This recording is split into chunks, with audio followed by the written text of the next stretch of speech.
ত্রয়োদশ জাতীয় সংসদ নির্বাচন উপলক্ষে ভোটের আগের দিন 11 ফেব্রুয়ারি সারা দেশে সাধারণ ছুটি থাকবে। আর শিল্পাঞ্চলগুলোতে 10 ফেব্রুয়ারিও ছুটি থাকছে।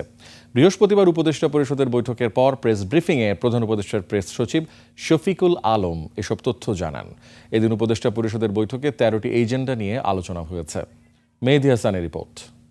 বিদেশ থেকে দেশে রেমিটেন্সের টাকা আসে নিরাপদে, তাই আজই আপনার আপনজনকে বলে রাখুন রেমিটেন্সের টাকা যেন শুধু নগদেই পাঠায়। সংসদ নির্বাচন ও গণভোট উপলক্ষে 12 ফেব্রুয়ারি ভোটের দিন সাধারণ ছুটি আগেই ঘোষণা করা হয়েছিল। বৃহস্পতিবার উপদেষ্টা পরিষদের বৈঠকে সিদ্ধান্ত হয় 11 ফেব্রুয়ারিও সাধারণ ছুটি থাকবে। পাশাপাশি শিল্পাঞ্চলে কর্মরত শ্রমিক ও কর্মচারীদের জন্য 10 ও 11 ফেব্রুয়ারি ছুটি অনুমোদন করা হয়েছে। বেসরকারি শিক্ষা প্রতিষ্ঠান শিক্ষক ও কর্মচারী অবসর সুবিধা বোর্ড 2026 এবং বেসরকারি শিক্ষক কর্মচারী কল্যাণ ট্রাস্ট 2026-এর খসড়ারও নীতিগত ও চূড়ান্ত অনুমোদন দেওয়া হয়েছে। ঢাকা সেন্ট্রাল ইউনিভার্সিটি অধ্যাদেশ 2026-এর খসড়া নীতিগত ও চূড়ান্ত অনুমোদন হয়েছে। আপনারা জানেন যে ঢাকার যে 7টি কলেজ যে আন্দোলন করছিলেন সেই বিষয়ে এটা।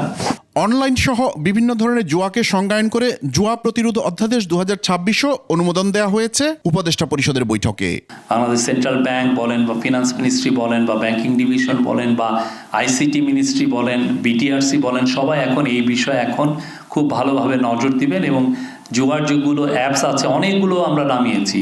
এছাড়া মানি লন্ডারিং প্রতিরোধ অধ্যাদেশ নিয়ে আলোচনা হলেও এটি ফেরত পাঠানো হয়েছে। হাসিনার 16 বছরে কিভাবে টাকা চলে গেছে। মেহেদী হাসান, 21 টেলিভিশন, ঢাকা।